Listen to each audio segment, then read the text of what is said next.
I've got a few from my grandparents' ranch. The original house was built in the early 1800s, and the graveyard from the original family is still there. When my family first bought the property, the previous owners were still living there for a few weeks until they moved. My grandpa was out riding around and saw a guy from a distance dressed in slacks and a white shirt with suspenders. My grandpa assumed it was the previous owner, so he drove up to say hi. As he got closer, the guy walked behind a bush and seemingly disappeared into thin air. He told the previous owner about it, and he asked, was he wearing a white shirt and suspenders?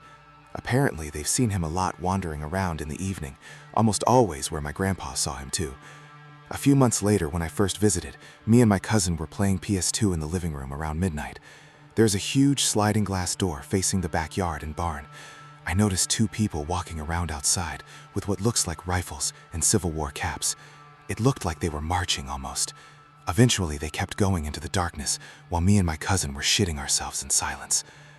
Nothing really happened for the next few years besides footsteps and weird feelings.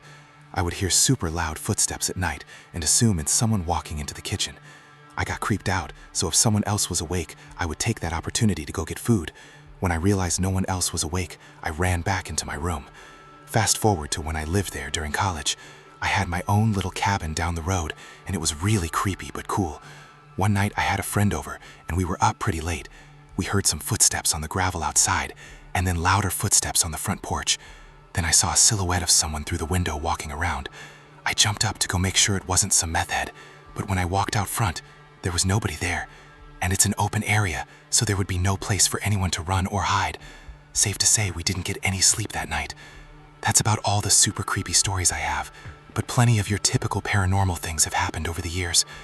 This was on the Devil's Backbone in Texas, by the way. If you know the stories of that area, you know it's a creepy-ass place.